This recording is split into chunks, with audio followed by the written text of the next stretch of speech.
Hello everyone, welcome back to our channel. I am Ankita, your mentor for English. तो last lecture में हमने error correction पढ़ा था। मैंने आपको प्रैक्टिस शीट दी थी जिसकी मैंने एक्सप्लेनेशन करवाई थी। आई होप आप सबको समझ आ गई वो प्रैक्टिस सेट कैसे सॉल्व करना था। तो आज हम अपना नया टॉपिक स्टार्ट करेंगे, that is subject verb agreement. Okay, topic क्या है हमारा? Subject verb agreement. Subject verb agreement होता क्या है? सबसे पहले देखते हैं सब्जेक्ट और वर्ब को इंडिविजुअली, ये लोग क्या होते हैं, क्या चीज़ें हैं। ये हमने अपने पार्ट ऑफ सेंटेंसेस में इसको पढ़ा था ऑलरेडी कि सब्जेक्ट क्या होता है, वर्ब क्या होता है, बट इसको दोबारा से एक बारी समझ लेते हैं। ठीक है, तो किसी भी सेंटेंस में जो काम करने वाला होता है या जिसके साथ कोई घटना घटती है वो कौन होता है? हमारा सब्जेक्ट। तो सब्जेक्ट को क्या हम बोलते हैं? सब्जेक्ट को हम बोलते हैं डूअर। डूअर क्या होता है? Who does things. मतलब कोई भी काम जो किसी के द्वारा किया गया हो, तो जिसने वो काम किया या जिसके साथ वो काम हुआ, वो जो है वो हमारा सब्जेक्ट कहलाता है। जिसने भी वो काम किया हो या जिसके साथ भी वो काम हुआ हो, क्या बोलते हैं उसको? हमारा सब्जेक्ट। और वर्ब क्या होता है? जो काम उसके साथ हुआ हो या उसने किया हो। क्या होता है? जो भी हम एक्शन करते हैं या जो भी हैपनिंग्स होती हैं हमारे साथ, उन सबको हम क्या बोलते हैं? उसको हम बोलते हैं वर्ब।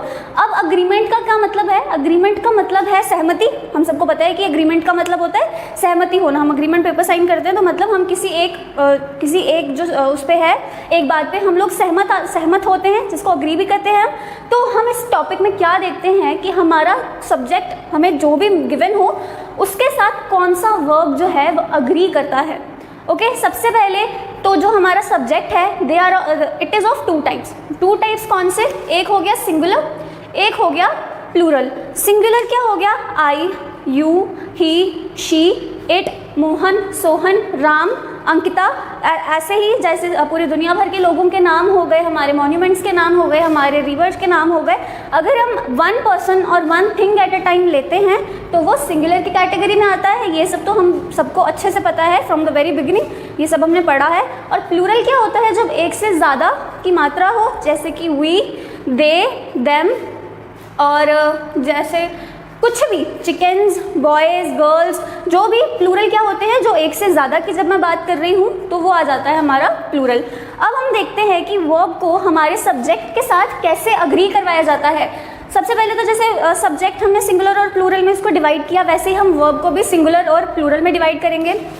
हमने पढ़ा था ऑक्सिलरी वर्ब्स, मोडाल्स, उसके पहले टेंसेस। ऑक्सिलरी वर्ब्स हमने पढ़ा था is, am, are, was, were, has, have, had, then, do, does, did, done. ये हमने पढ़े थे ऑक्सिलरी वर्ब्स। और उसके बाद हमने मोडाल्स पढ़े थे can, could, shall, should, will, would, must, may, not, may, need to, used to, ought to.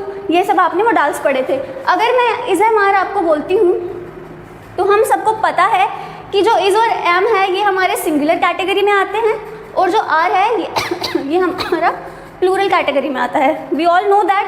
Similarly was जो है हमारा वो सिंगुलर की कैटेगरी में आता है, और वर्ड जो है वो प्लूरल की कैटेगरी में आता है।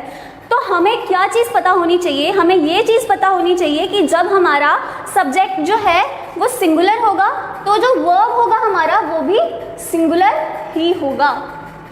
ओके, और जब हमारा सब्जेक्ट जो है वो प्लूरल होगा तो हमारा वर्ब भी प्लूरल ही होगा। इसे कहते हैं सब्जेक्ट वर्ब अग्रीमेंट। जब हमारा सब्जेक्ट सिंगुलर होगा तो हमारा वर्ब भी सिंगुलर होगा, और जब हमारा सब्जेक्ट प्लूरल होगा तो हमारा वर्ब भी प्लूरल होगा। ऐसे ही यूज़ करके हमें करेक्ट फॉर्मेशन ऑफ सेंटेंस जो है उसको अप्लाई करते हैं। अब देखते हैं with the help of examples कि मैं आपको क्या कन्वे करने की कोशिश कर रही हूँ। पहली एग्जाम्पल है she is playing outside. Subject कौन है? खेल कौन रहा है? शी कौन है?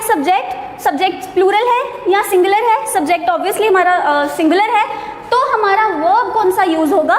इज। अगर पास्ट टेंस की बात करते तो इसकी जगह क्या यूज होता? वॉज। बट क्या यहाँ पे आर या वर यूज हो सकता है? जी नहीं हो सकता। नेक्स्ट सेंटेंस में देखते हैं दे आर प्लेइंग आउटसाइड। यहाँ पे मेरा जो सब्जेक्ट है वो लोग खेल रहे हैं, क्या ये सिंगुलर है या प्लूरल है?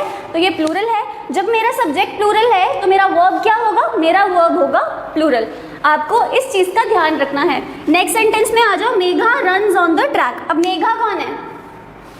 मेघा किसी एक लड़की का नाम है, ठीक है, लड़की का नाम है, तो यहाँ पे मेरा क्या फर्स्ट फॉर्म ऑफ वर्ब और प्रेजेंट टेंस यूज हुआ, तो रन की प्रेजेंट टेंस क्या होती है, रन। अब आप बोलोगे कि यहाँ पे एस भी यूज हुआ है। एस क्यों यूज हुआ है, मैंने जब आपको टेंसेस पढ़ाए थे तो मैंने अच्छे से एक्सप्लेन किया था कि जब मेरा थर्ड पर्सन सिंगुलर हो, जब मेरा थर्ड पर्सन सिंगुलर होता है तो उसके साथ जो वर्ब की फॉर्म लगती है that is first form of verb plus S और E S depending upon the verb. तो मेघा जो है वो थर्ड पर्सन सिंगुलर थी, इसलिए यहाँ पे मेरी first form of verb use हुई और फर्स्ट फॉर्म ऑफ वर्ब के साथ मेरा एस लगा। अगर मैं यहाँ पे रीच लिखती that Megha reaches her class daily, okay, तो मेरा रीचेज कैसे लिखती मैं, ई एस। तो it depends on the verb, on the word that is action, जो भी मेरा एक्शन हुआ है उसको मैं कैसे उसके साथ ई एस लगा सकती हूँ या एस लगा सकती हूँ। ये मेरा थर्ड पर्सन जब सिंगुलर होगा तो यहाँ पे फर्स्ट फॉर्म के साथ मेरा वर्ब सबसे पहले सिंगुलर यूज होगा, मुझे ये पता होना चाहिए।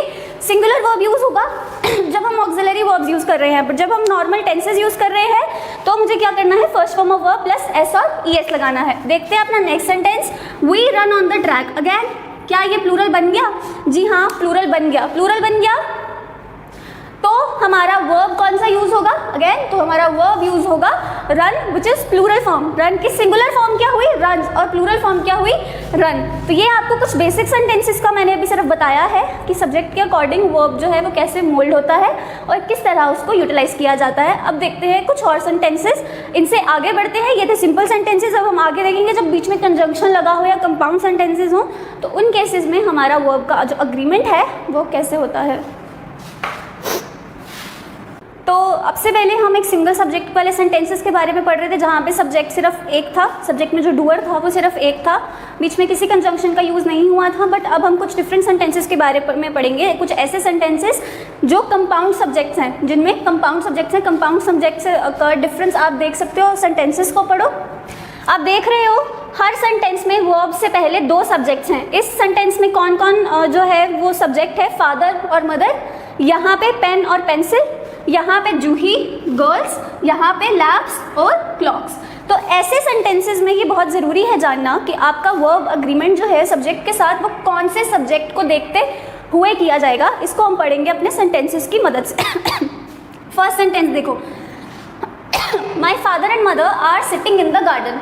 फादर एक था, मदर एक थी, ओके, बट जब मैंने इनको एंड के साथ जोड़ दिया तो क्या ये प्लूरल चीज़ें हो गई। पहले ये भी सिंगुलर था और ये भी सिंगुलर था, दोनों सब्जेक्ट सिंगुलर थे, बट जब मैंने इनके बीच में एंड लगा दिया तो क्या ये दोनों प्लूरल हो गए। जी हाँ, ये दोनों मिलके एक से ज़्यादा दो हो गए। तो जब हमारा सब्जेक्ट प्लूरल हो, जब हमारा सब्जेक्ट प्लूरल हो तो हमारा वर्ब क्या होगा, हमारा वर्ब भी प्लूरल होगा। तो यहाँ पे क्या यूज़ किया, my father and mother are sitting in the garden. Are is नहीं आना था। अगर आप ये नहीं सोच सकते कि आपने सिर्फ फादर के साथ लगाया है या मदर के साथ लगाया है, तो एंड क्या करता है, एंड सेंटेंस में जो दो सब्जेक्ट्स होते हैं उनको मिलाकर उसको प्लूरल फॉर्म में जो है वो चेंज कर देता है। Okay, are you getting my point, I hope you are got it. Next sentence देखते हैं, अ पेन और pencil is in the box.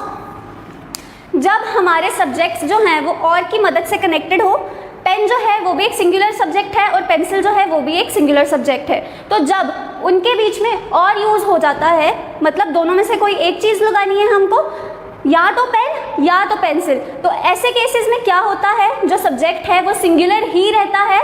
मतलब मैं जिस सब्जेक्ट की बात कर रही हूँ वो सिंगुलर ही रहेगा और उसके साथ जो वर्ब अग्री करेगा वो भी क्या होगा, सिंगुलर ही होगा। इसीलिए हमने आर ना यूज़ करके यहाँ पे इज लगाया है। तो बच्चों आपको ये चीज़ ध्यान में रखनी है, जब एंड लगता है तो हमारे जो दो सब्जेक्ट्स हैं, सिंगुलर सब्जेक्ट्स हैं, वो प्लूरल में कन्वर्ट हो जाते हैं और जो हमारा वर्ब है वो प्लूरल यूज़ होता है।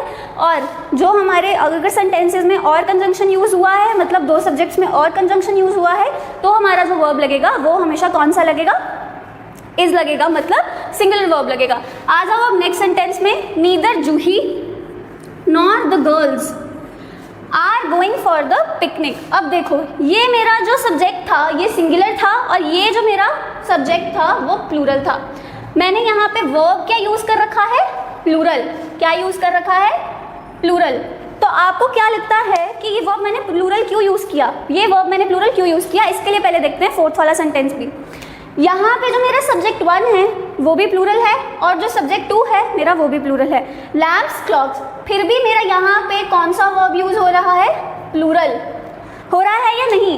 तो इन सेंटेंसेस को देखते हुए हमने ये देखा कि सब्जेक्ट 1 नीदर नॉर वाले सेंटेंसेस में जो सब्जेक्ट 1 होता है, क्या उसका कोई इम्पैक्ट आपको लगता है कि इसके वर्ब पे पड़ा? नहीं पड़ा। ओके, जिन सेंटेंसेस में सब्जेक्ट्स में नीदर नॉर यूज हो रहा हो वहाँ पे जो वर्ब है वो किसको सेटिस्फाई करना चाहिए? अपने नियरेस्ट सब्जेक्ट को। नियरेस्ट सब्जेक्ट से क्या मतलब है? इस सेंटेंस में द गर्ल्स वर्ब के पास वाला जो सब्जेक्ट है और इस सेंटेंस में वर्ब के पास वाला जो सब्जेक्ट है उसको देखते हुए हम अपना वर्ब लगाते हैं। अगर वो सब्जेक्ट सिंगुलर है तो मेरा वर्ब भी सिंगुलर लगेगा, अगर वो सब्जेक्ट मेरा प्लूरल है तो मेरा वर्ब भी प्लूरल लगेगा। ऐसे केसेस में सब्जेक्ट 1 का जो है कोई रूल जो है वो एग्जिस्ट नहीं करता। आपको ये चीज़ को ध्यान में रखना है। एंड के केसेस में जब 2 सब्जेक्ट्स की बात की हो तो मेरा वर्ब प्लूरल लगेगा, और के केसेस में जब 2 सब्जेक्ट्स की बात करी हो तो मेरा वर्ब जो है वो सिंगुलर लगेगा, और नीदर नॉर ईदर और के केसेस में मेरा वर्ब क्या है? मेरा वर्ब जो है वो जो नियरेस्ट सब्जेक्ट है उसको सेटिस्फाई करवाएगा। अगर मैं यहाँ पे लिख देती neither lamps nor clock nor a clock, तो मेरा वर्ब क्या आता? Is in the box. अब आपको डिफरेंस समझ आया? अगर यहाँ पे प्लूरल है तो सब्जेक्ट वर्ब प्लूरल आएगा, अगर मेरा सब्जेक्ट सिंगुलर है तो मेरा वर्ब भी सिंगुलर आएगा। तो ये कुछ बेसिक चीज़ें हैं। अभी हम इसके कल नेक्स्ट लेक्चर में बहुत सारे रूल्स डिस्कस करेंगे जिनके बेसिस पे सब्जेक्ट वर्ब एग्रीमेंट जो है वो लाई करता है। पहले देख लेते हैं कुछ और सेंटेंसेस। अब आपके सामने बोर्ड पे है ऑफ के रिलेटेड। अब ये ऑफ कौन सा है? ये फ्रेजेस वाला ऑफ है और प्रेपोजिशन वाला ऑफ ये नहीं है। प्रेपोजिशन वाले ऑफ को ज़रा दिमाग से बाहर निकाल दीजिए। हम बात कर रहे हैं सब्जेक्ट में यूज़ हुए ऑफ की। जैसे हमने पिछले सेंटेंसेस में देखा कंपाउंड सब्जेक्ट्स की हमने बात की, जब सब्जेक्ट में एक से ज़्यादा लोग हों, एक से ज़्यादा लोगों की इंडिविजुअली बात करी गई हो। एक से ज़्यादा लोग तो दे में भी होते हैं, वी में भी होते हैं, बट हम उनकी बात नहीं कर रहे, हम इंडिविजुअली अलग अलग बात कर रहे हैं। अब जिन सेंटेंसेस में फ्रेजेस के फॉर्म में सब्जेक्ट होता है, जैसे कि अ बुके ऑफ फ्लावर्स, ठीक है, किसकी बात करी मैंने? फ्लावर्स की या बुके की? मैं बात कर रही हूँ बुके की। हमको यही देखना है जब सब्जेक्ट में ऑफ हो तो हमारा सब्जेक्ट क्या होता है। देखो सब्जेक्ट तो मेरा बुके भी है, सब्जेक्ट तो मेरा फ्लावर भी है, बट हमको किसको सब्जेक्ट कंसिडर करना है? तो क्या लिखा है? A subject will come before a phrase beginning with of. Of जिस फ्रेज में होगा तो ऑफ से पहले जो होगा वर्ड वो होगा मेरा सब्जेक्ट। अगर मैं इसकी बात कर रही हूँ तो मेरा सब्जेक्ट क्या रहेगा? बुके। सब्जेक्ट मेरा ये भी है, बट इसको मैं क्या कंसिडर करूँगी? अपना मेन सब्जेक्ट। मैं बोलती हूँ a bunch of kids, a group of boys या a herd of sheeps. In cases में मेरा सब्जेक्ट क्या होता है? मेरा सब्जेक्ट होता है ग्रुप, हर्ड और बंच, ठीक है। मैं बॉयज़ की बात कर रही हूँ, बट बॉयज़ के किसकी? बॉयज़ के ग्रुप्स की। मैं शीप्स की बात कर रही हूँ, बट शीप की बात नहीं कर रही हूँ, उनके हर्ड की बात कर रही हूँ। तो हमको देखना है कि मेन सब्जेक्ट क्या है। मेन सब्जेक्ट वो होता है जो ऑफ से पहले यूज होता है। अगर वो जो है वो प्लूरल होगा तो मेरा वर्ब भी प्लूरल होगा, ये हमने पहले ही डिस्कस कर लिया। अगर सब्जेक्ट प्लूरल है तो वर्ब प्लूरल, अगर सब्जेक्ट सिंगुलर है तो वर्ब मेरा सिंगुलर। इसी तरह ऑफ वाले फ्रेजेस में मेरे ऑफ से पहले वाला सब्जेक्ट अगर प्लूरल है तो मेरा वर्ब प्लूरल होगा, और अगर मेरा सब्जेक्ट जो है वो सिंगुलर है तो मेरा वर्ब भी जो है वो सिंगुलर होगा। चलिए इसको देखते हैं एग्जांपल्स के माध्यम से। A bouquet of flowers brings और bring smile on the face. अगर मैं बोलती हूँ वर्ब का सिंगुलर फॉर्म कौन सा होता है? जो थर्ड पर्सन के साथ यूज होता है। थर्ड पर्सन के साथ जब यूज होता है तो हमारे वर्ब के साथ एस और ईएस लगता है। जब हमने प्लूरली उसको यूज करना होता है तो हम उसको सिंपली मेन वर्ब यूज करते हैं। तो अब बुके ऑफ फ्लावर्स की बात कर रही है तो आपको क्या करना है? फ्लावर्स को भूल जाना है, क्योंकि मेरा मेन सब्जेक्ट क्या है? बुके। बुके इज 1 और 2? Bouquet is 1। बुके जो है वो थर्ड पर्सन सिंगुलर की कैटेगरी में आ सकता है। जी हाँ, आ सकता है। मैं किसी एक बुके की बात कर रही हूँ तो ब्रिंग्स और ब्रिंग में मेरा ऑप्शन क्या आएगा? ब्रिंग्स, क्योंकि सिंगुलर वर्ब्स के साथ मैं क्या यूज करती हूँ? अपना वर्ब प्लस एस और ईएस। अगर यहाँ पे इज एम आर यूज होता तो मेरा इज यूज होता, ना कि आर यूज होता, बिकॉज मैं फ्लावर्स की बात ना करके मैं एक बुके की बात कर रही हूँ। तो आपको समझ आई बात? फिर नेक्स्ट सेंटेंस देखो, some types of bikes. Bikes की टाइप्स की बात की गई है। तो बाइक्स क्या है? मेरा सेकेंडरी सब्जेक्ट। प्राइमरी सब्जेक्ट क्या है मेरा? Types. Types is a plural thing, तो मेरा जो वर्ब है वो किसको सेटिस्फाई करना चाहिए? टाइप्स को। तो हैज आएगा या हैव आएगा? तो मेरा आएगा have. Some types of bikes have brakes which you handle manually. I hope आपको बात समझ आ गई। एक और सेंटेंस देखो, a group of boys were playing in the field। A group of boys were playing in the field. तो इस सेंटेंस में क्या है, बॉयज जो है वो सेकेंडरी सब्जेक्ट हो गया। मुझे किस सब्जेक्ट को देखना है, जो ऑफ से पहले आ रहा है। ऑफ से पहले आ रहा है ग्रुप, तो ग्रुप जो है वो एक सिंगुलर एंटिटी है। सिंगुलर एंटिटी है तो मुझे सिंगुलर वर्ब यूज करना है, वाज और वर में से मेरा सिंगुलर फॉर्म कौन सा है, वाज। तो was playing in the field. जहाँ पे भी आपके सब्जेक्ट में ऑफ होगा, तो ऑफ से पहले वाला वर्ड जो होगा वो आपका मेन सब्जेक्ट होगा और आपको उसको ही सेटिस्फाई करवाना है अपने सब्जेक्ट वर्ब अग्रीमेंट के द्वारा। अगर आपका सब्जेक्ट सिंगुलर होगा तो आपका वर्ब भी सिंगुलर होगा, सब्जेक्ट प्लूरल होगा तो वर्ब भी प्लूरल होगा। सिमिलरली कंपाउंड सब्जेक्ट्स में जहाँ पे आपका एंड लगा होगा वहाँ पे आपका जो सब्जेक्ट है वो प्लूरल माना जाएगा और आपका प्लूरल वर्ब यूज होगा। सिमिलरली जब और लगा होगा तो आपका सब्जेक्ट जो है वो सिंगुलर ही माना जाएगा, क्योंकि हम उन दोनों सब्जेक्ट्स में से किसी एक सब्जेक्ट की बात कर रहे हैं, तो वहाँ पे मेरा वर्ब जो है वो सिंगुलर यूज होगा। नीदर नॉट ईदर और के केसेस में जो नियरेस्ट सब्जेक्ट होगा हमारा वर्ब के साथ, वो उसको सेटिस्फाई करवाने के लिए हमारा वर्ब अकॉर्डिंगली लगेगा। तो आज के लेक्चर में बस इतना ही। नेक्स्ट लेक्चर में कुछ 14-15 रूल्स है हमारे सब्जेक्ट वर्ब अग्रीमेंट के, उन सबको हम स्टडी करेंगे सीरियल वाइज, क्योंकि कुछ एक्सेप्शंस भी होती हैं हर एक रूल में, तो हम उनको भी आइडेंटिफाई करेंगे। तब तक के लिए जितने लेक्चर्स हमने पढ़ लिए हैं उनको स्टडी करो, प्रैक्टिस करो, keep practicing, and thanks for watching. Have a nice day.